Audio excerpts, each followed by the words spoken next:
Okay.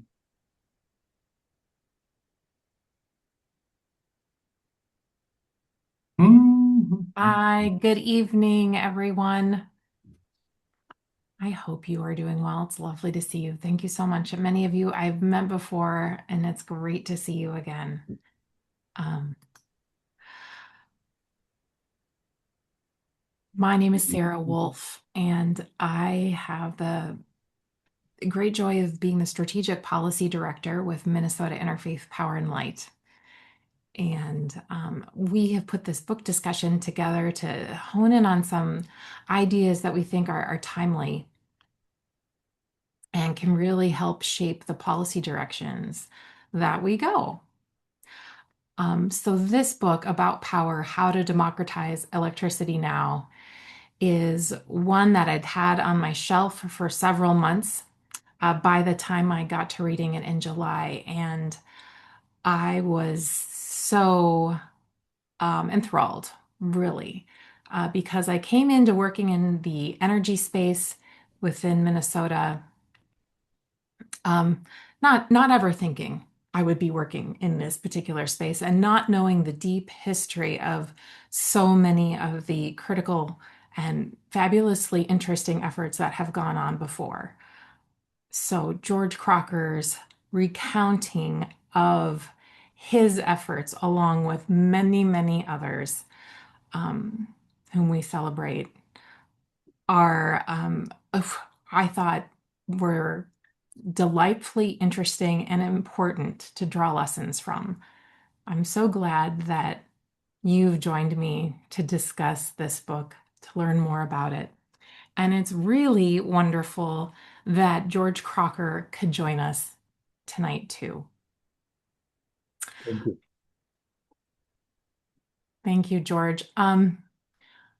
George, my introduction of you is going to be insufficient, I know, but I will introduce you as someone who um, is a Minnesotan, is has a history with the Quaker tradition,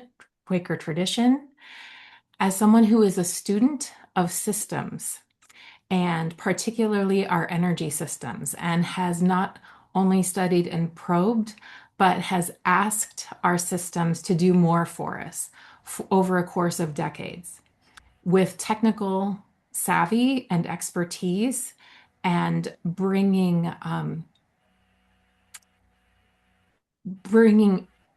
bringing and ending in a series of actions that have really shaped for the better energy systems in Minnesota.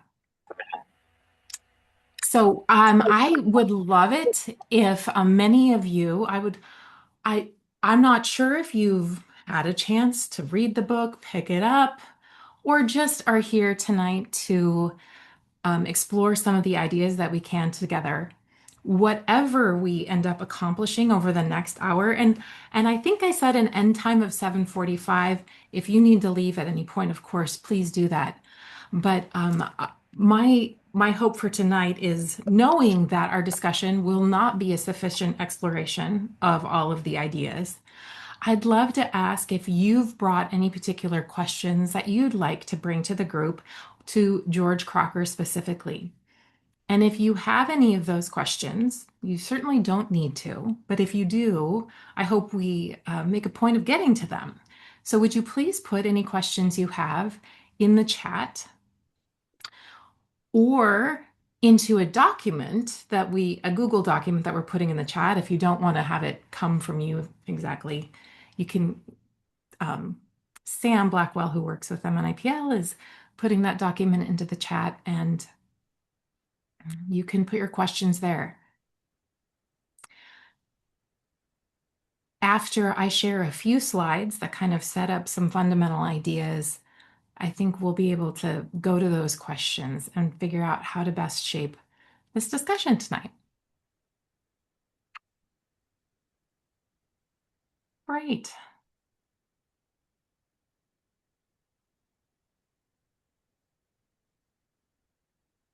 And at the end of this, maybe in about an hour, with the remaining 10 and 15 minutes that we have, I have a couple of actions that we can do together if you are game from them. Contacting legislators with some specific policy asks. We will get to those later.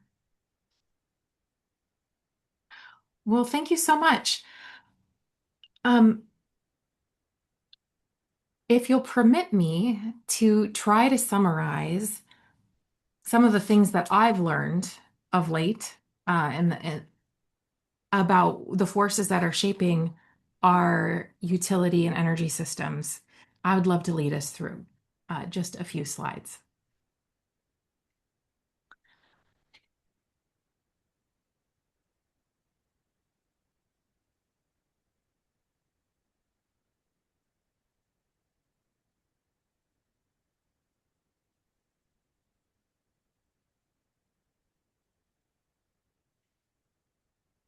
For the past 150 years or so, electrification has depended on centralized utilities. And that is because over those years, electrifying your home really wasn't something that you could do on your own very well. Electricity was introduced in homes in the late 19th century, starting with elite residences, but widespread adoption occurred much later. Around 1925, about half of US homes were electrified. And then we had near universal access by about the 50s and the 60s, driven by the rural electrification efforts. Producing electricity required turning magnets quickly, and that magnet turning required steam. Steam was made from boiling water, and the water was heated with something that was burning. And very often that was coal dug up from the earth. But burning anything could have the same effect. So we've burned natural gas, we burn garbage, we've burned trees for electricity production. And it's a rather inefficient system with a lot of waste heat and a lot of pollution, but it was what we had, and it has gotten the job done. But to get any efficiency out of this system, it was centralized, meaning that we got all our power from a central utility that was producing that electricity and also distributing that electricity. Having our own system would be difficult, expensive, not workable very well. But today, and by today, I mean in the very recent months and last couple years, we are in a new era of energy production where the costs of solar have dropped to where they are often the cheapest way to produce electricity or work of any kind. Panels are made in factories, which means as a technology, they will continue to both improve and innovate, and they will also continue to become cheaper. And energy production can, in very real ways, be scaled from the small to the very, very large. And when this energy produced by solar panels or wind is paired with battery storage, which is also innovating and dropping in cost at breakneck speeds, you see that we have a transformational moment. You can get a battery for your home. You can power your home with a charge from your car. Our homes can become mini power plants, creating and storing energy until we or someone else we are connected to needs it. And it's not just our homes, it's our community centers, our churches or synagogues, our neighborhoods. And this is the opposite of centralized. It is decentralized. It has the possibility. It is very distributed. Now, the utilities are watching this with interest, and they are asking themselves, how do we stay relevant? How do we continue to maximize profits for shareholders?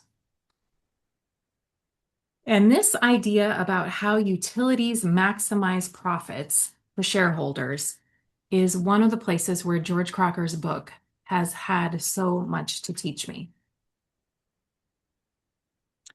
Aside from these pieces, also today, we are seeing new demand for more electricity. This is another layer of change that's creating the moment we're in. Instead of incremental growth, as we've seen in the last decade, we are really seeing enormous users coming online, mostly from data centers, and they have this incredible need for electricity generation. And utilities see this as an opportunity to build more generation and more of the things that are profitable for them, which is an excellent moment to turn to the question of what is profitable for utilities?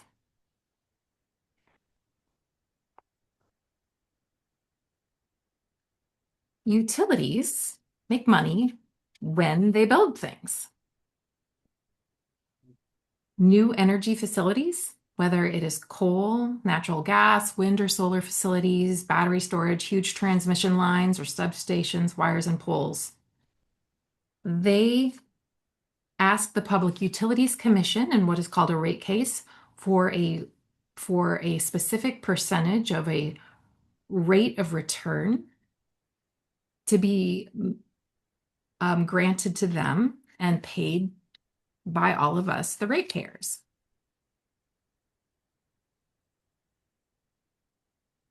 So your utility rates include fuel, maintenance and operations, executive pay, lobbyists, advertising. It also includes, when there's new infrastructure, a return on equity that the PUC establishes. And this allows them to earn a return on their investments, the capital that they have obtained for the infrastructure that they intend to build. And this return is important because as publicly traded companies, investor-owned utilities or IOUs are responsible to their shareholders. Indeed, they have a fiduciary responsibility to maximize returns for their shareholders.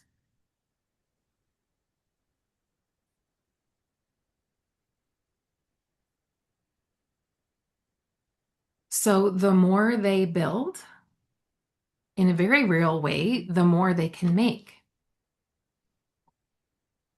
These transmission lines or other pieces of infrastructure, plus the rate of return also means that we pay for those things with our utility rates. So what is this model, return on equity model, as we use it today? What does it encourage? Well, for the utility, it encourages building new infrastructure, replacing existing systems, building existing systems that will need replacing. And what does it not encourage? The efficient use of electricity or the efficient use of heat, the efficient use of transmission lines, using capacity you already have on the grid, on rooftops, waste heat, avoiding delays or cost overruns, choosing the least expensive option. If there is a surge in demand, the answer under this business model is build more supply. And it is especially profitable if you can build what you need a good distance from where it will be used, because then you need to build a bunch of transmission lines to move that power around. And that will make you and your shareholders even more money. It will also cost us more money. But this model, we would argue, isn't really what we, the ratepayers, want. We aren't really interested in transmission lines. And we actually might be quite worried about the increasing rates we're seeing. Xcel is asking for a 13% rate increase in its last rate case. But as George Crocker's book helped me understand for the first time, what we really want is outcomes. We want our devices to work. We want our refrigerator to keep our food cold. We want comfort in our homes We want clean, healthy air inside and outside. We want safety. We want reliability. And we want this to be available for the lowest prices possible. So, how does this compare to what industry really wants? Well, they want things that make them money and keep them in control. Things like power plants and transmission lines, nuclear, hydrogen, carbon capture, burning biomass, things that are complex systems that couldn't be necessarily duplicated at the individual level.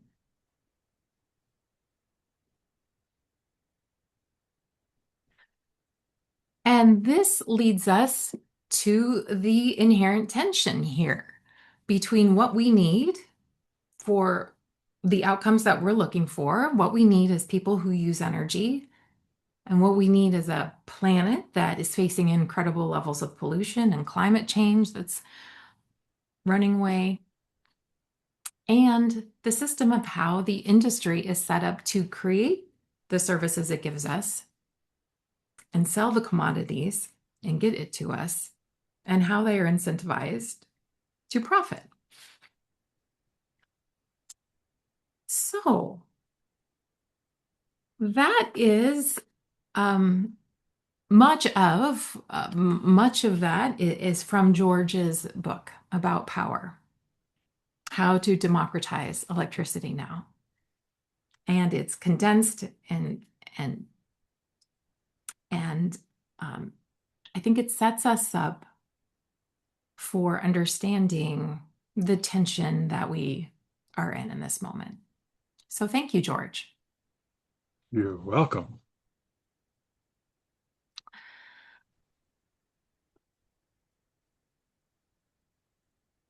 I am going to take a moment to check out what questions you may have put in the chat or in the document because I want to see if I can get those. But while I'm doing that, I'd like to change up the questions. I know we sent an email out yesterday that said, "Oh, these are 3 questions that we'll be talking about," and we certainly may talk about them. I'd love to if they are of interest to you. I want to do that. Um, but one question also that I thought we could start with is how much time do you spend thinking about your utility, just thinking about your utility service? And if anyone has a particular thing that comes to mind from these questions here, I'd love it if you might jump in. I'm wondering, do you feel like your utility is serving you well? Do you have concerns about how it's operating? Do you feel like you have options? And I'm going to be quiet for a moment in case someone might be raising their hand or ready to ask a question.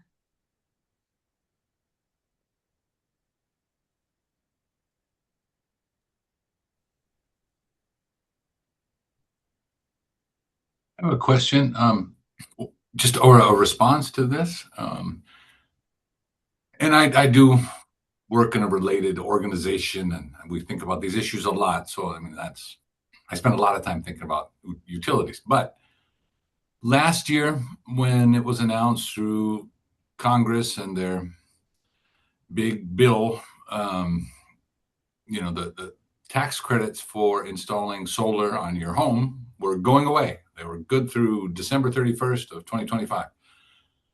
So that required some family planning and a sort of change of the order of things we were going to do to our new house, but we got the solar panels and they're up, and now we're getting some sunnier days. The days are a little longer, and I'm excited for that thing to start producing because they finished installing at the end of November, right when the snow started coming, right? So really, so far the panels haven't done much, but now it's their time to shine, and I'm really excited. Yeah.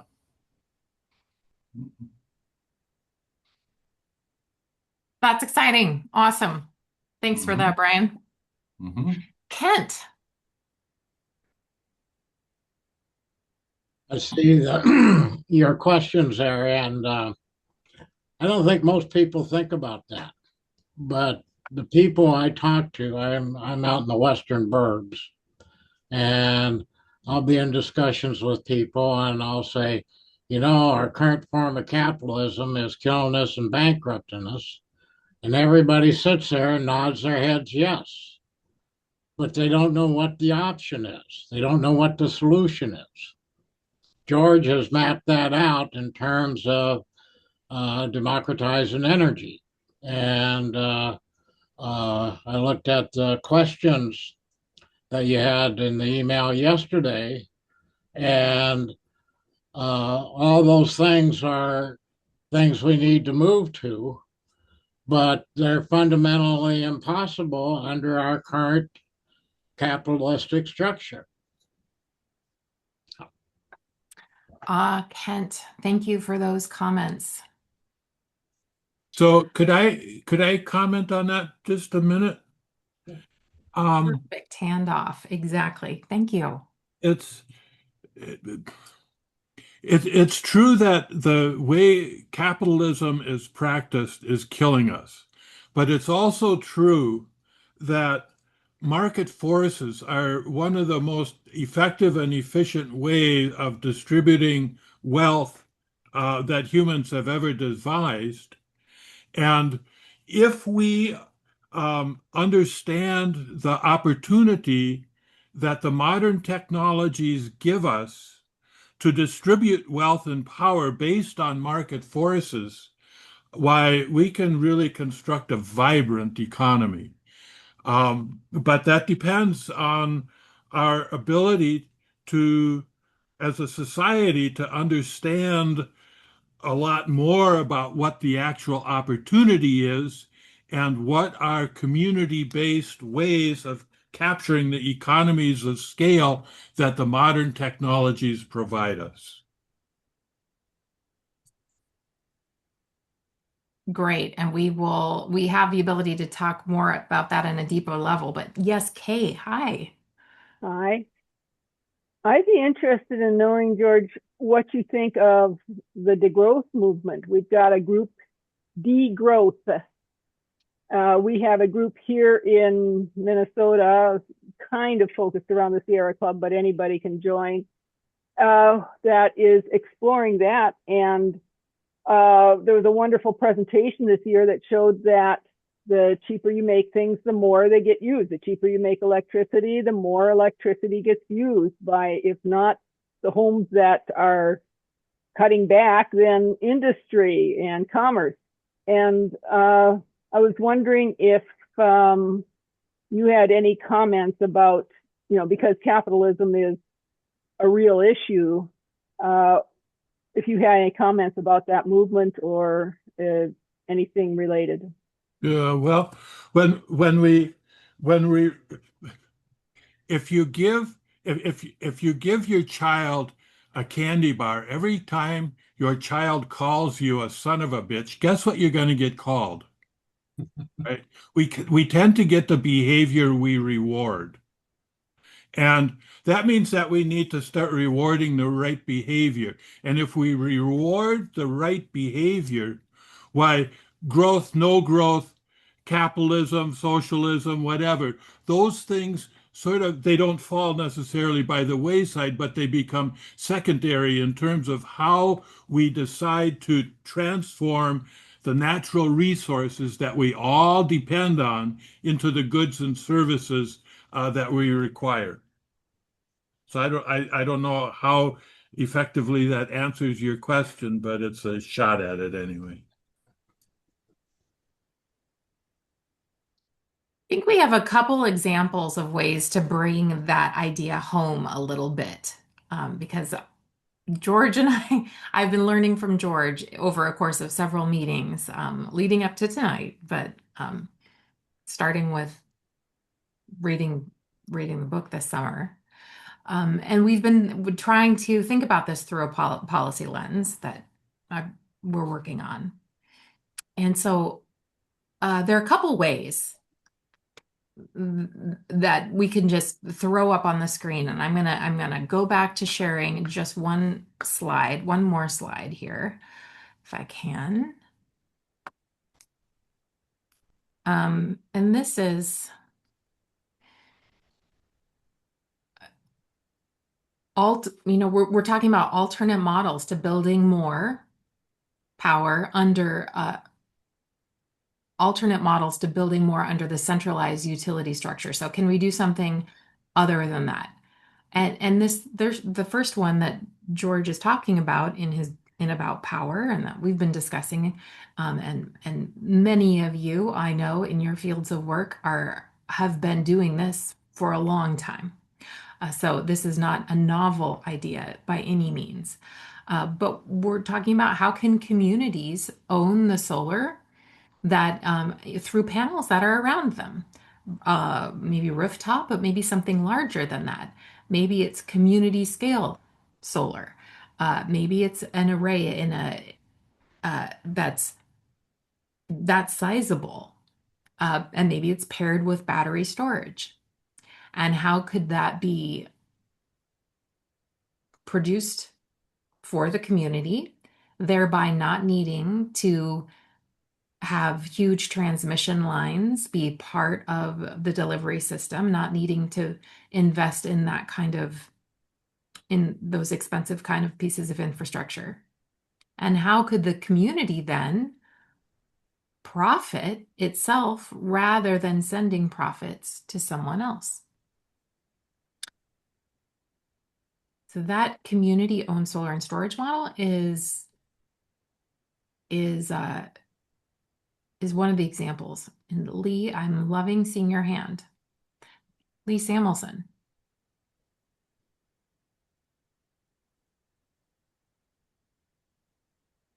Oh yeah, hi. Can you hear me all right? Yep. Oh yeah, so there was one time about 2.5 years ago where I had gotten an article or an op-ed published in the Star Tribune that was singing George's song that about strategically sizing and siting new renewable power generation to fit within the footprint of each adjacent substation. So uh, that the so that adding new high voltage transmission lines wouldn't become a prerequisite or a bottleneck. And and then a couple days afterwards, George sent me an article about, let's see, you said it was someone from Excel who had pointed out that, oh yeah, well, distributed generation makes too much sense. So um, we'll have to get ahead of the curve on that. And now the discussion is like in George's book, he mentioned that the utilities only embraced renewable power once they figured out how to mimic the central station model, or build it in a way so that it does. But now that it's but now Xcel Energy is trying to is wanting to own the batteries for distributed renewable resources, or it's some that's called virtual power plants. And so we really could have a win-win for sustainability and affordability uh, with um, with virtual power plants and distributed renewables. But it's like, if you have the utilities like making their 9.25% guaranteed rate of return on it, it's hard to really balance that. And so then um, that's where the new phase of the fight is coming in, and it's coming right into the state legislature where they're trying to do something similar with network geothermal as well. Yeah, thank you. George, do you have any responses to Um, Lee? Yeah, Please well, bank. we're in a new age now. The paradigm has shifted. The economies of scale favor the modern technologies, and when you pair that with the reality that if you strategically size new generation and storage technologies to fit within the footprint of substations, why you can do it in such a way that it not only doesn't need new transmission, it frees up existing transmission to use on loads that right now or in the future are struggling to figure out how we're going to serve them. And what this means is some glorious opportunities, I think, that we need to start thinking more clearly um, about how to saturate the ability of existing load serving substations to accept power to deliver to the loads within their footprint. And once we figure out as a society how to do that on a regular basis, it'll be a whole lot easier to talk about how to democratize it, which is where things get into the new age, so to speak. Thank you, George. Kent.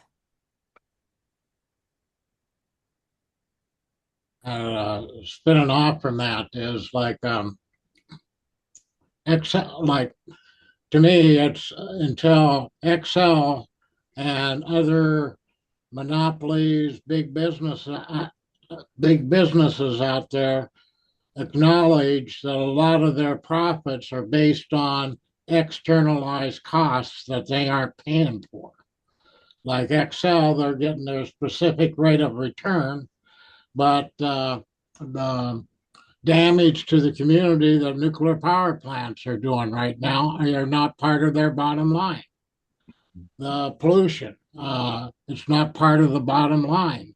And until the major, like 3M I mentioned earlier is a great example. Like 3M's making their money. Who's paying for the water treatment plants in the communities that need to be upgraded for the PFA pollution? If they were responsible for those externalized costs, 3M would not be making money. They'd probably be out of business. And until these big corporations are called on their externalized costs, they don't have a vested interest in making this shift. And we need these big guys to make the shift and see it's in their vested interest to move in that direction, to get the community-owned storage. They got a lot of talent and expertise. They could lead the way on this. Responsible by nature. Thank you, Kent. Okay. I understand that there's a plug-in solar bill in our Minnesota legislature this year, and that it had a hearing February 24th in the House Energy Committee. Mhm. And so if you want to, you can, they record those meetings, and you can go and look at what they said. But I think that is one thing that might have a chance this year. I'd really like to see that. Oh, that's great, Kay. Thank you for bringing up the balcony solar legislation. We are supportive of that at MNIPL. Utah passed a law last year allowing for balcony solar, and this is something that's happening across Europe. And it is just a testament to the versatility of solar. Yeah, Kay. I think it's unfortunate when we call it balcony solar, because that rules out all the other places that we can put it besides on rental apartments balconies. That's great. Yep. Plug-in solar. You're right. Exactly. We've been saying that's what we should call it, so I apologize. Brian? Yeah, thank you. One thing I learned reading George's book is that all these wires and transformers and doodads that make up the electric grid can go in different directions. It's not necessary that electricity flows from the central station to your house. Your house can push it back out. But part of that, kind of the corollary to that with this plug-in solar, is that when you plug the thing into your outlet, it actually contributes electricity to your house in the grid eventually, right? And that just to me, that part of it to me was kind of mind blowing. That you can feed electricity back into the wall of your house somehow. That never occurred to me in a million years. So Well, thanks, George. yeah, the reality is that transformers, which step voltage up and down at the substations, um, they don't care which way the electrons are flowing. It just doesn't matter to them. The problem with putting too much power into local communities and plugging it into the grid is that if it pushes back onto the higher voltage system, it has the potential of disrupting the very, very complicated power flows. It's possible for a 10 megawatt overload in the St. Cloud area to cause an outage in Omaha. I mean, the transmission grid is extremely complex, um, and it must be managed. Otherwise, you'll destroy equipment and cause outages. But if you're only putting as much power into a load serving substation as the minimum load at that substation, no power will ever flow back to the higher voltage system. That's the base load. That's the new definition of base load. And in Minnesota, according to that definition of base load, there's somewhere between 5 and 7,000 megawatts of new generation that could be strategically sized and installed, brought online right now. It would need no new transmission. It would need nothing except the investment that it takes to put that hardware into play. And that's sort of the beginning step of democratizing electricity. But in order to do that, we need a whole lot more people who understand what's at stake, understand the difference between a kilowatt hour and a megawatt, for example. I mean, society tends to be functionally illiterate relative to electricity. The fact that somebody as educated as Brian doesn't understand that the electrons could flow both ways is illustrative of the problem we're facing when we try and make sense of how we produce and consume electricity. Well, what I understood, George, is that, I appreciate your point about it messing with the grid, but I understood that the bill was for plug-in solar that would stay behind the grid, not away from the grid, wouldn't be able to go the other way. I think that's true, Kay, that they are putting they are trying to ensure that the systems don't, if you're plugging in your plug-in solar, it doesn't end up going back to the grid. This is an example, an illustration of how complicated it is. You can that's the way you wire it, is it depending on how that goes. So if you wire it in a certain way, why there's less regulation and rules you need to follow because you don't have the opportunity to interfere with the larger system. So that's just part of the complexity.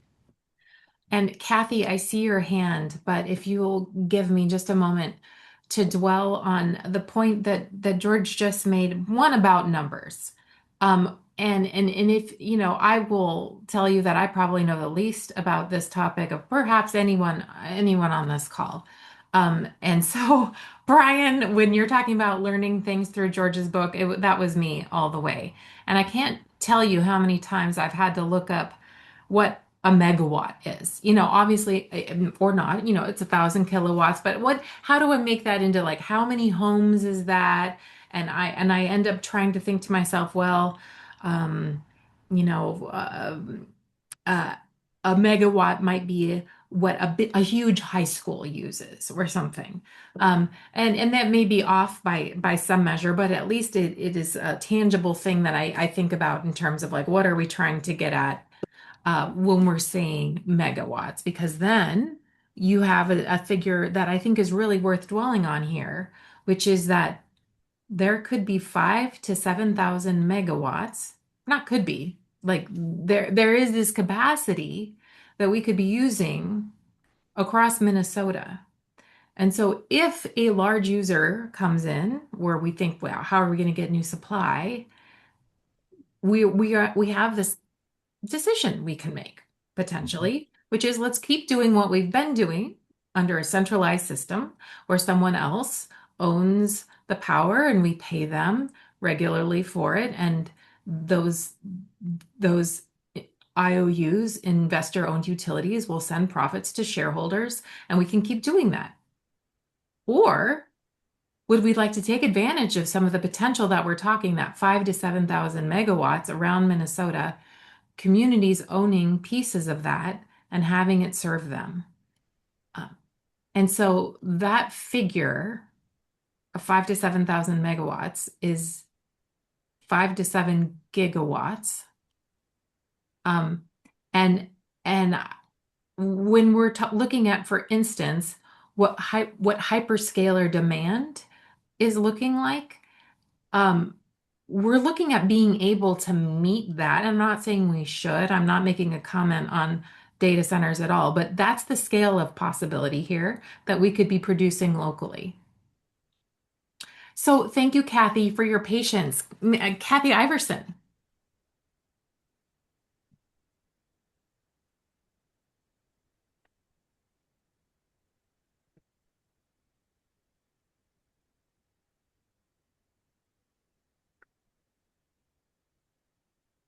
Oh no. Kathy, hi. Oh, I'm so sorry. no, hi. Um, now can you hear me? We can hear you. Okay. I just feel like the PUC seems to be the ultimate regulator of all this stuff. I always have had this impression that we really can't, it's like rolling a big stone up the hill to get them to make and come to a different understanding of our electricity. And George, have you ever presented to the PUC? Would they ever be open to that? Um, I have spent many, many dockets in front of the Public Utilities Commission. So I'm quite familiar with how they operate and what their purpose is. Um, they're part of the central station apparatus. They were created because it was in order to take advantage of the economies of scale that come with the central station paradigm, why it was important for the establishment of monopolies. That's why we have monopolies, because as the power plants got bigger, each unit of production got cheaper. So we wanted to make them very big.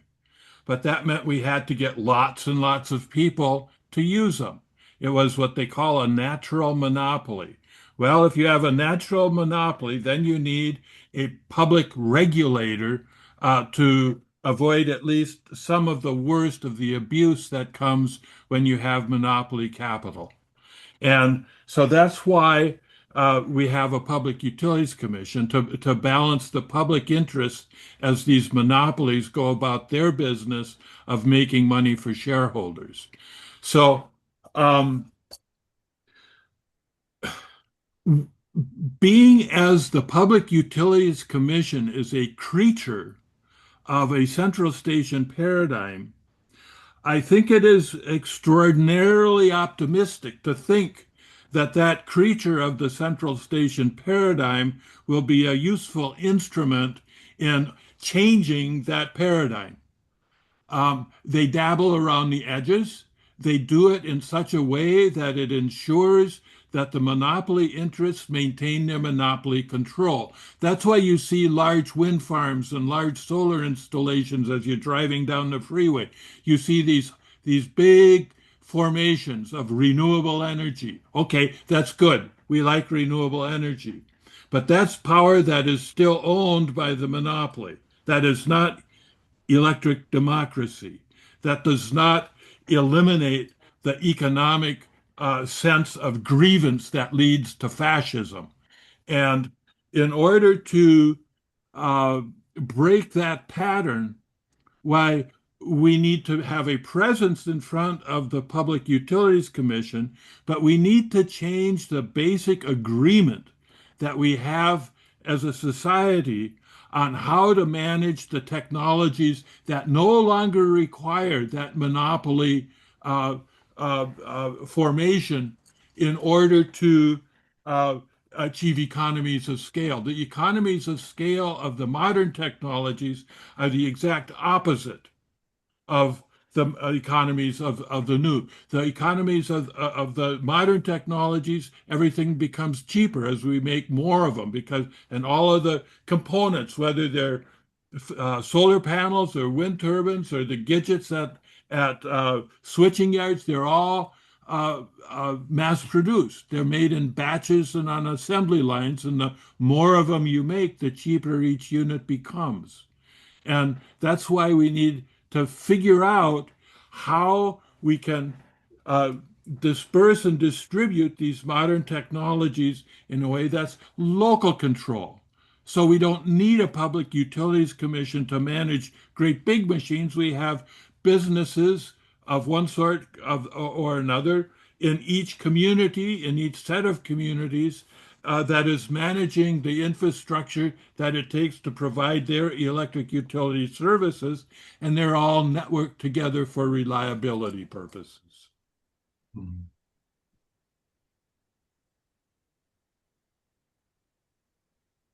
Rebecca.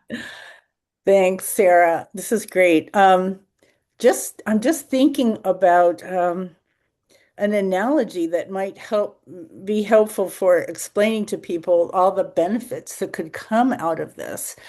And it is related to the fact that we know what we want electricity in our house to do. We know what services we want. We don't, maybe people are afraid of electrons as entities, but what about microgreens? Like we know we want locally food produced locally. It saves carbon if we care about that. It also is healthier and it's modular. Like we can have any number of community gardens that everyone can benefit from.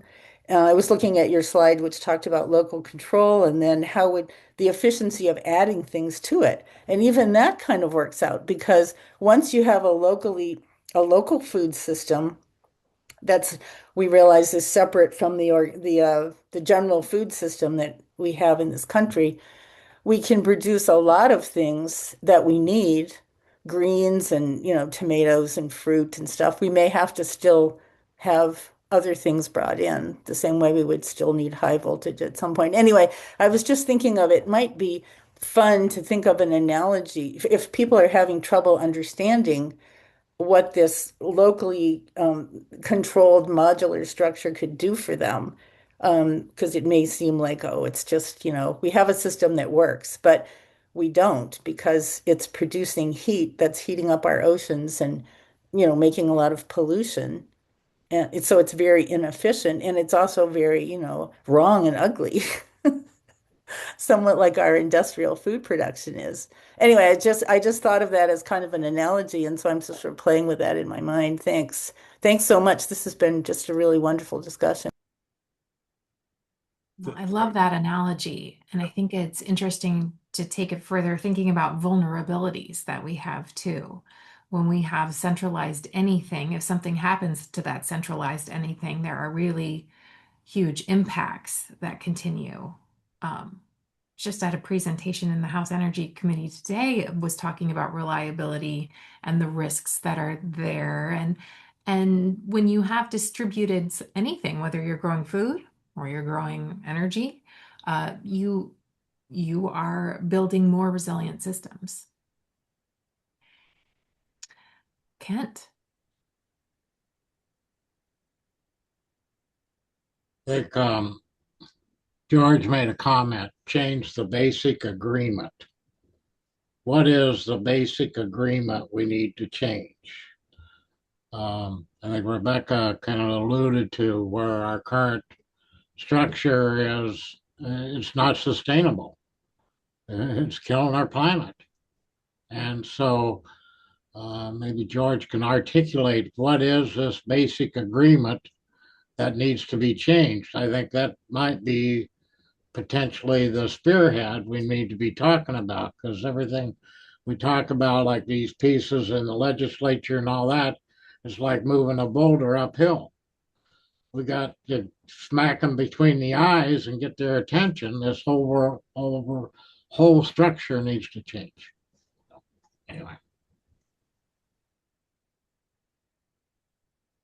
George, do you Well, want to speak to that agreement?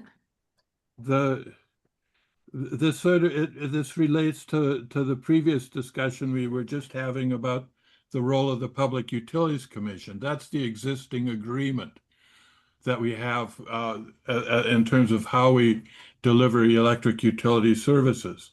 There's reasons why it's that way, good reasons, historically and technology wise, but the modern technologies enable a different kind of agreement. And in order to move towards that agreement, why there's a whole lot of people who think of themselves right now or don't think of themselves at all in terms of their energy. They're just consumers.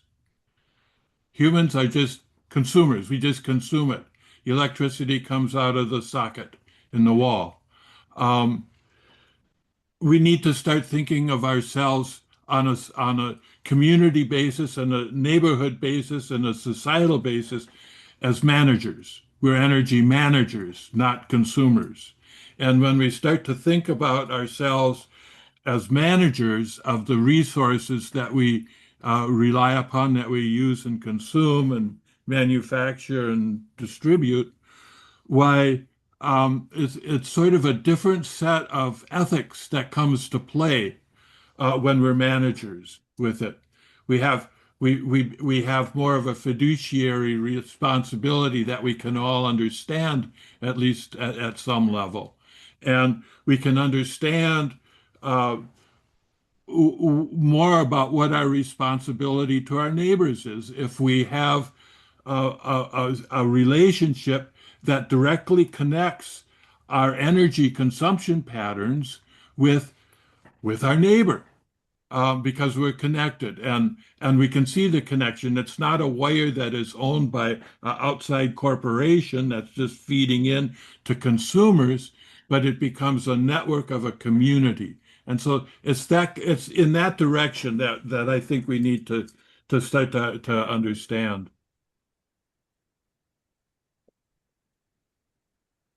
So I have two more questions that I'd like to work through, and then maybe shift us to an action.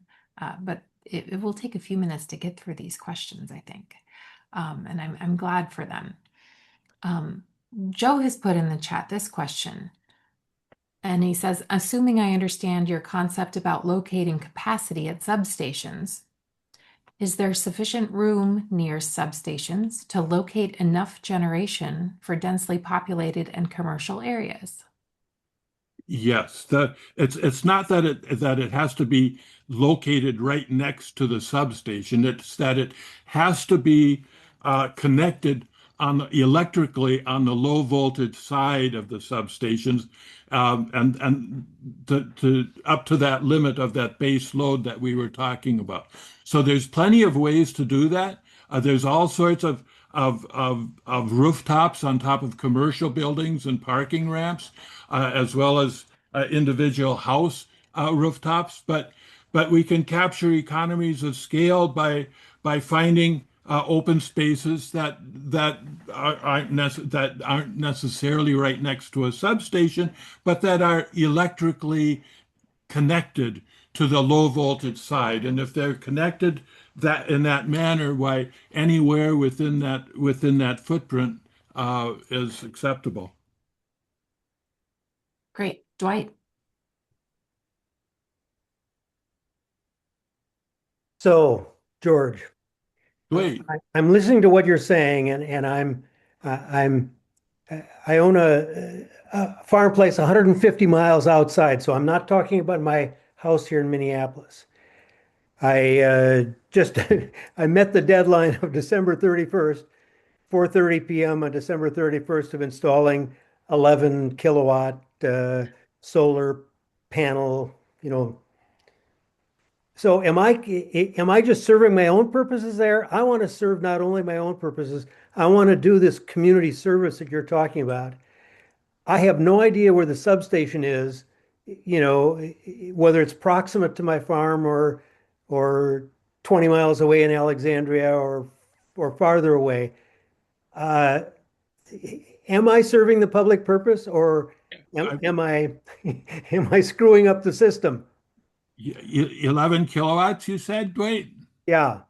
You're helping your neighbors. You don't use that much. Oh, I know I don't. No, so the excess power that you're generating is going into the grid, um, and that's serving your neighbors. It's hooked up onto it's part of that base load, that substation. When we think about base load, we tend to think about it, in the graph that the utilities use, and it's a big number. It's the base load. Well, every substation has a base load. That's what the new thought is. Every single substation has a minimum load. All of the power from zero to that minimum load in a given substation is the base load of that substation.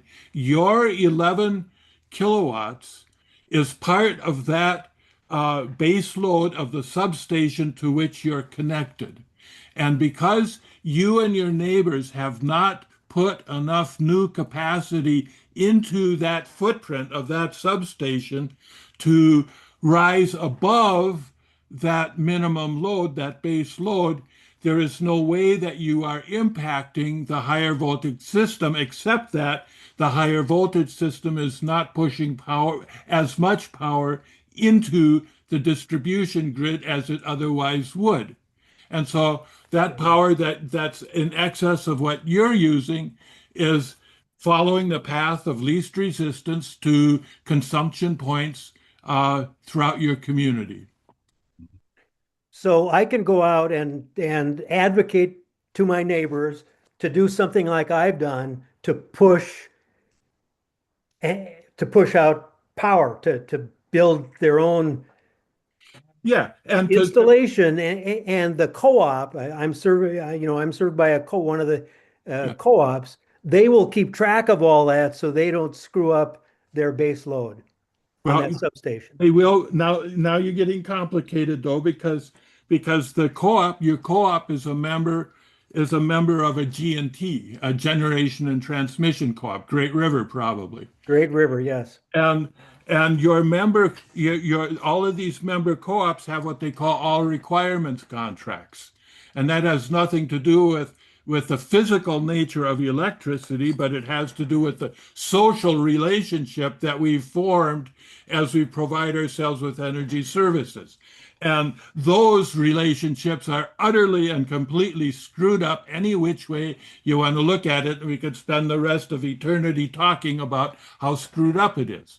So there's all sorts of barriers that are in the way of more people doing that, but the more people who talk with their neighbors about doing that and get involved with the direction of their local co-op, elect directors and learn about what management of electricity is all about, the easier and the quicker it will be to actually establish energy neighborhoods. Okay. Thank you. Thank you. It's good to see you, Dwight. Good to see you, George. Brian. Thanks, Sarah. Another example, Dwight, maybe kind of parallel, similar to your case. The way our houses are built, there's like 7 of us are all on one little transformer, and there's a little feeder line that distributes between the houses. The last guy on the line to my south complains that his electricity often the lights go a little dim and up and down when the refrigerator kicks on. And so he's just got a poor quality voltage, right? Like I say, my panels are new, and we'll find out as there's more sun. But my guess is that my panels are going to stabilize his voltage, or at least, kind of help him have better quality electricity because there's going to be more electrons very close by. Yeah. So you may be doing that service for a neighbor of yours without even knowing it. Yeah. Now, is this true? Is this how it works? Is what Brian's guessing Well, is well, true? when the sun sees Brian's panels and they're producing power, why that will tend to that'll mean that the utility system feeding into the transformer of that 7-house circuit won't need to push as much power in, and it'll tend to the solar power that Brian's generating will tend to stabilize the voltages within that little unit. But when the sun's not shining, it won't.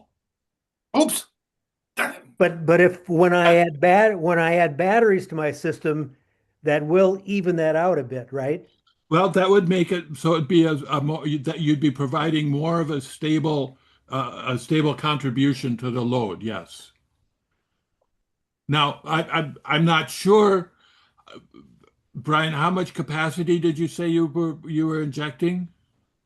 8.2 kilowatts. Yeah, okay, that could have at least some impact when the sun's shining. Sure. I've been trying to couch it carefully. It's going to help a bit. I'm not saying it's going to solve all the issues, right? But Yeah. Well, it would be interesting to see if you can't figure out a way to chart it, to keep track of it with your neighbor. I thought you were going to say a way to charge him for the service. I'm not Yeah. interested in No, that. no, to chart it because that becomes a valuable Yeah.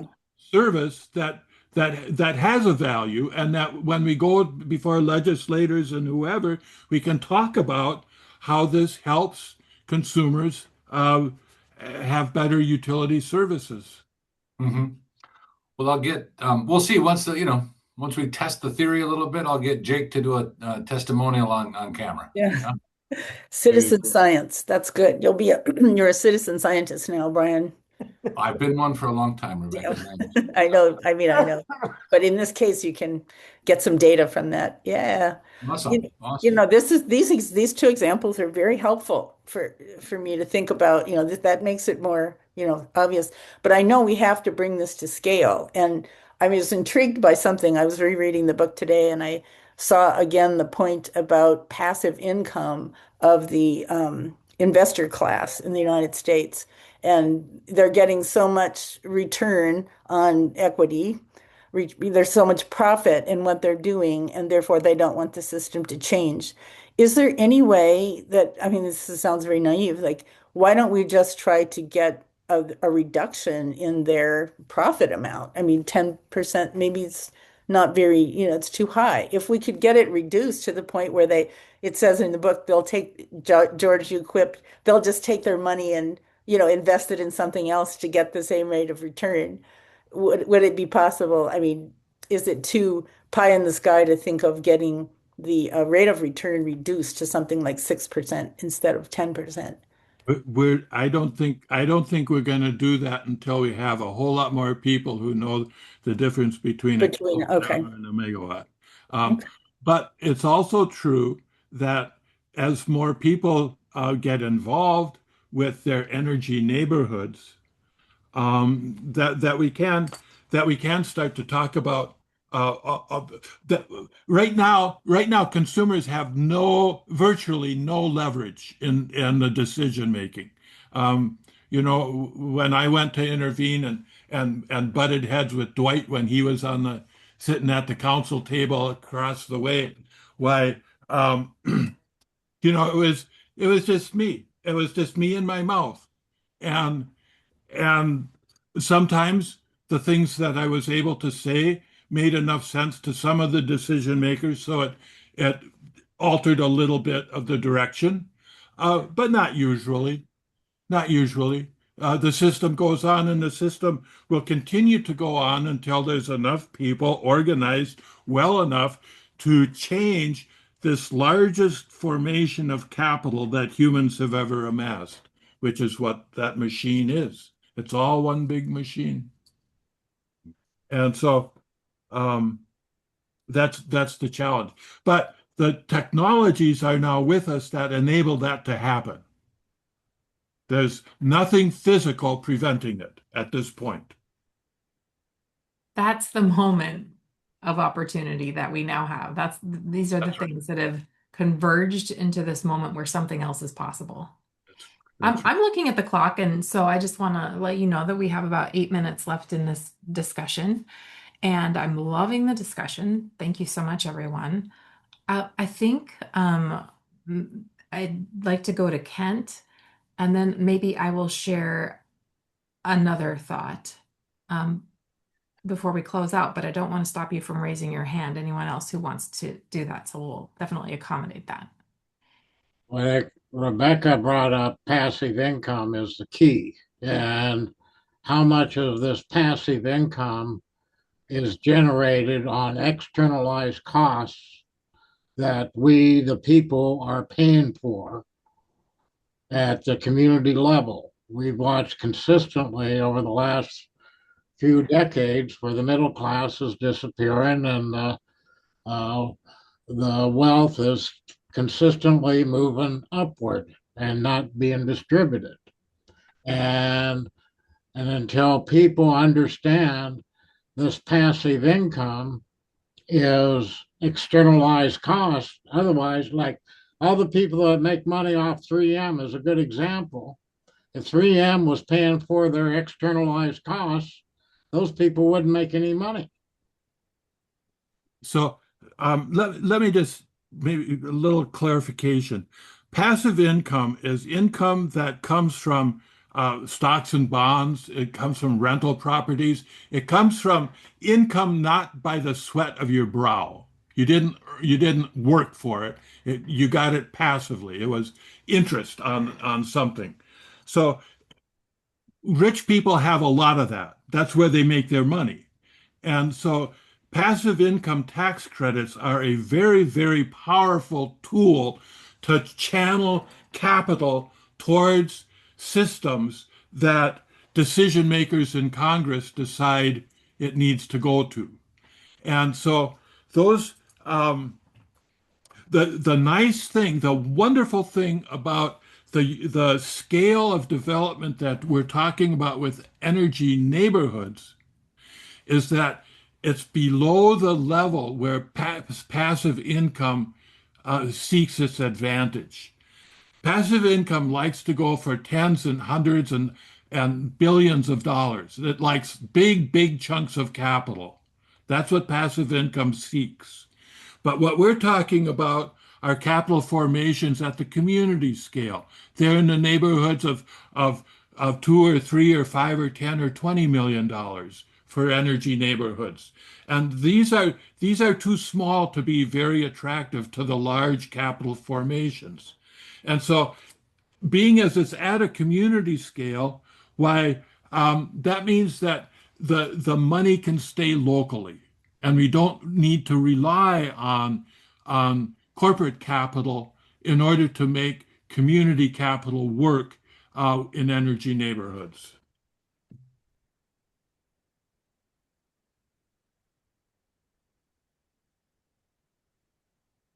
Thank you. We have really talked about the supply side in this discussion, and it was plenty to talk about for it. One of the things that was certainly a large section of your book. Another section of your book is on the demand side.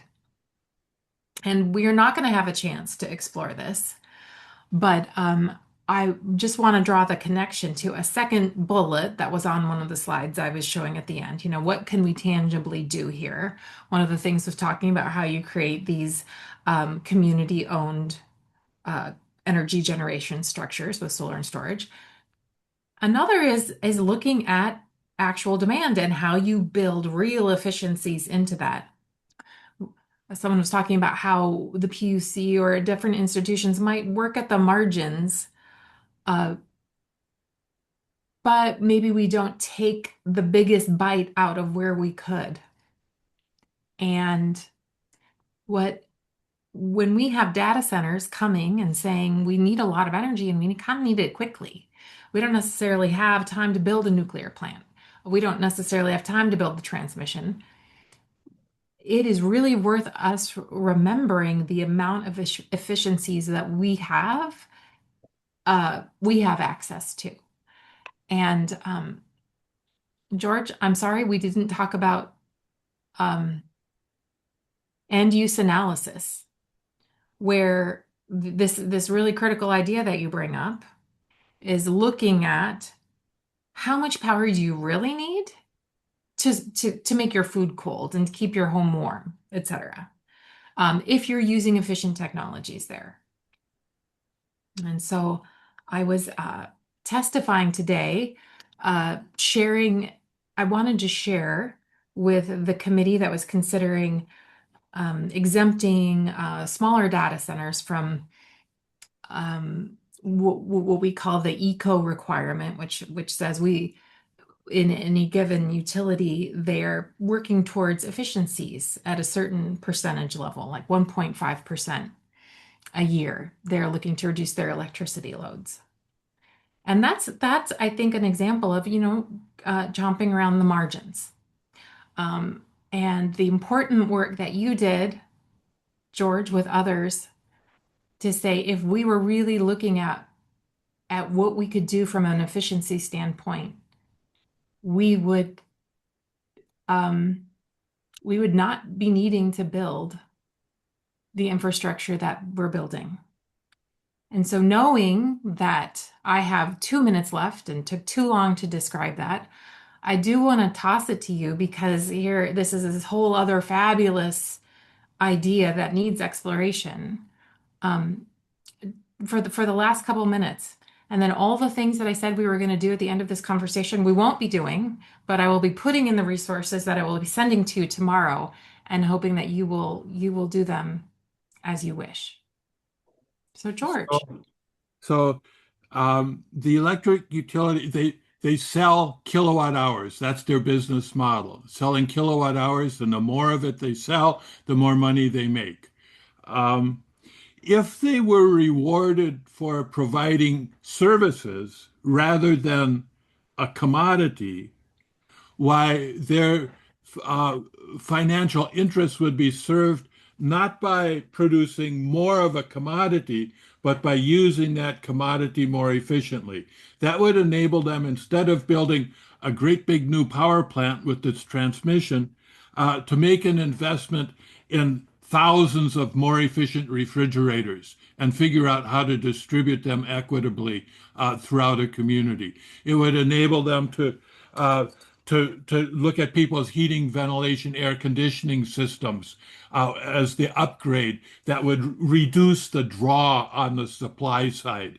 And if we were to figure out how to compensate them to give their rate of return, if you will, based on how efficiently they were doing, allow the rate of return to rise as they demonstrated that they were providing their customers with greater efficiency, that would be a tremendous incentive towards moving society in a more efficient direction. I happen to think that it would make even more sense to, instead of having an investor-owned utility do that, to have energy neighborhoods do that for their neighbors once we get the scale right. But thank you for that, Sarah, for bringing that aspect into a little focus. And thank you all. Those are the best words. Thank you all for this conversation. Brian, I saw you clapping. I want to clap too. Thank you for your life's work, George. And may we move it forward and do good things with it, all of us together. All right. Good night, everyone. Good night.